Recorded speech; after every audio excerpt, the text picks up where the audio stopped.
La Asamblea Nacional aprobó sin observaciones la proforma presupuestaria del gobierno central, con un déficit de 5.369 millones de dólares y un financiamiento que llega a 8.806 millones, porque además del déficit incluye amortizaciones de la deuda pública y otros pasivos.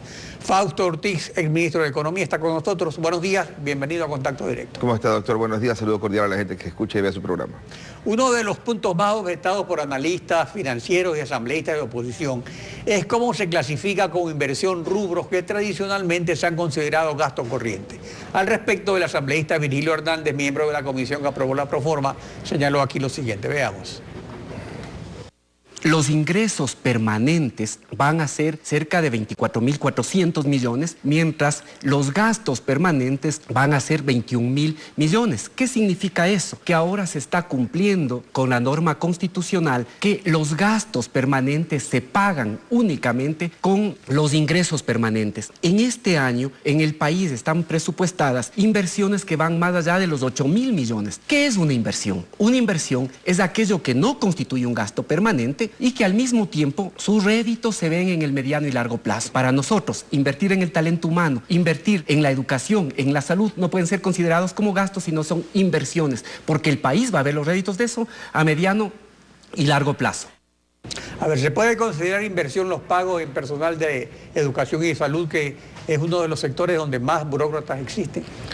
No, a ver, el pago de salarios para obra pública podría tener esa connotación de gasto de inversión, porque está esa obra pública, ese salario atendiendo esa carretera que va a terminar en algún momento, pero el de educación no es tan calzable en el tema de gasto permanente. Pero a lo que dice el asambleísta, yo preguntaría, los gastos que le están transfiriendo a los gobiernos autónomos descentralizados, este 21% de los ingresos permanentes, que es lo que manda la Constitución y el COTAT, no los están considerando como gasto permanente. Y ese gasto es un gasto permanente, son cerca de 2.500 millones de dólares o cerca de un poco más, que es lo que es un porcentaje de los impuestos. Y entonces ahí se empieza a acercar o desbalancear el tema de la regla fiscal. Y hay que estar atentos porque eso ahí se va a notar mucho más mientras más caiga el precio del petróleo y mientras más dificultad tengamos para financiar. Claro, porque por eso es que dicen que si hay un déficit, hay un superávit por ese lado, de que ya hay suficientes recursos permanentes, pero realmente los gastos permanentes son mayores. Ahora, el precio del petróleo. Se ha fijado en la proforma un precio entre 79 y 77 dólares, pero Venezuela lo ha fijado para su presupuesto hace 2 semanas en 60 dólares el barril, y JP Morgan, una de las financieras más grandes del mundo, su grupo de expertos dice que va a estar en 70. Pero si está ocurriendo eso, estamos viendo que va a haber un déficit de más de 2.000 millones de dólares adicionales a lo que se ha calculado. Entonces, ¿es suficiente con suspender inversiones o debería bajarse un gasto corriente que registra, pues, estos 7 años 21 nuevos ministerios y más de 100.000 burócratas? A ver, en el 2005 se fijaba el precio del petróleo a 25 cuando la calle estaba a 40. Correa, cuando arranca en el ministerio en el 2005, dice no quiero un precio artificialmente bajo, quiero un precio de mercado. Y desde el 2005 para adelante el precio del petróleo en el país empezó a ajustar al precio de mercado. Los últimos 4 años, excepto el actual, siempre el precio fijado era bajo con relación a que se obtenía. Este año 2015 podría ser el primer año en donde o quede tablas o quede ligeramente por debajo. Pero supongamos que el gobierno planteó 79.70 y supongamos que quede en 70 el precio del crudo. Esto es cerca de 10 dólares. Por cada dólar que baja o sube son 80 o 90 millones de dólares. Entonces son 1.000 millones de dólares que el precio del petróleo podría estar mermando los ingresos. Pero 1.000 millones de dólares cuando la necesidad de financiamiento, el gobierno plantea que son 8.800 millones, pero quizás puede ser un poco más cuando se incorpore ciertos gastos que están dejando por fuera o se incorporen ciertos pasivos que no los están considerando. Estos 1.000 millones frente a los cerca de 10.000 millones de necesidad de financiamiento se van a diluir. El problema de caída del precio del petróleo no es un tema fiscal, o sea, el problema es un tema de comercio exterior. Estamos de alguna forma Bueno, pero si es fiscal en el momento en que tenemos que pagarle la deuda a China con petróleo. Es decir, si baja el precio, no nos va a alcanzar la misma cantidad de petróleo para pagarle a China. A China le debemos 4.600 millones de dólares en deuda, que es el mismo valor, exactamente el mismo valor que debíamos en diciembre del 2013. Es decir, China no nos ha dado $1 adicional en este año 2014.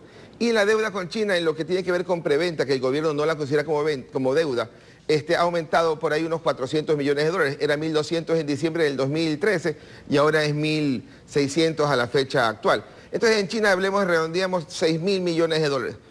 China, por cada 1.000 millones que nos ha otorgado crédito, la relación más o menos es 40.000 barriles diarios que le tenemos que vender, él hace la gestión de venta. Entonces estamos hablando de 240.000 barriles diarios de petróleo asignados a esa operación con China. Y nosotros exportamos más de 300.000 barriles. Es decir, no es que nos están pero faltando. Si baja el precio, tendremos que darle más de 300.000 barriles. Pero la diferencia no es una diferencia que uno diga, por la caída de precio vamos a tener dificultades en el repago a China. Porque, otra vez, petróleo en el presupuesto de 2015 es 3.000 millones de dólares. La necesidad de financiamiento que dice el gobierno es 8.800. Yo creo que son un poco cercana a 10.000. Una caída en el precio del crudo que pueda ser 500 o 800 millones de dólares es compensada fácilmente con más deuda, quizás más cara, o con algo menos inversión. Por lo tanto, donde hay que prestar atención no es tanto en la parte fiscal, es en el sector externo, en donde 1.500 millones de dólares de caída del precio del petróleo con relación al año anterior, porque estaremos hablando de 88 en el año 2014 contra 75 que puede hacer en el año siguiente. Aquí hay como unos 1.500 millones que la balanza comercial no petrolera va a tener que aguantar ese impacto, porque la petrolera se cae 1.500 y en la par la no petrolera también se desmaya. Entonces ahí hay que estar atentos. Ahora, pero esto repercute en la Proforma en el sentido, por ejemplo, que cuando Seguridad Social, para cubrir el aporte estatal del 40% de las pensiones jubilares, el pago de medicinas, que es obligación constitucional, según el IES, para el 2015 debían asignarle 1.766 millones y solo les han asignado 1.100 millones. Igual no hay ninguna asignación para las pensiones de jubilación, invalidez y viudedad de las amas de casa, que es algo que debe hacerse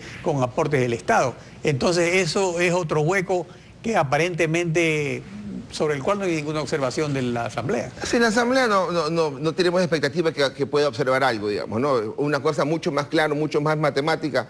Este año 2014, los intereses, los gastos financieros que tiene que pagar el Estado por la deuda contraída en el pasado, este año va a ser 1.200 millones de dólares. Y el gobierno, la Asamblea y el gobierno planteó exactamente los mismos 1.200 millones de gastos financieros. Pero como que se hubieran olvidado de que este año han entrado 5.000 millones más de deuda. Entonces, esos 5.000 millones más de deuda a la tasa promedio del 6%, que es lo que tiene la deuda ecuatoriana, entonces son otros 300 millones de dólares más que no los están considerando. Hay algunos gastos así claros como el gasto financiero o algún gasto como el gasto personal que también pareciera que está ligeramente subestimado. Entonces eso va a agregarle al nivel de déficit actual de 5.300 que lo podría estar acercando a 6.000 millones. Pero también por el lado de los ingresos pareciera que hay algún subregistro. ¿En qué cosa, por ejemplo? En los impuestos totales. Y entonces en el subregistro de los impuestos totales al menos hay una lógica desde el lado del gobierno. Si yo pongo todos los impuestos, entonces tengo que pasarle más plata a los gobiernos autónomos descentralizados. El año pasado presupuestaron 13.000 millones y este año están consiguiendo 14.500 millones en impuestos. Y entonces esos 1.500 millones de dólares que recaudaron de más, como había que darle 21% a los gobiernos autónomos descentralizados, entiéndase, municipios, prefecturas y juntas parroquiales, entonces se ahorraron de darle 300 millones de dólares. Bueno, pero se ahorraron entre comillas. En todo caso, la aplicación del presupuesto va a estar muy movida el próximo año. Es correcto. Gracias por su participación en Contacto Directo Facto. Buenos días. Steffi, tenemos que despedir. Así es, 7:46, concluimos. A ustedes gracias su sintonía y nos vemos mañana, Alfredo. Mañana continuamos rayando la desinformación en Contacto Directo.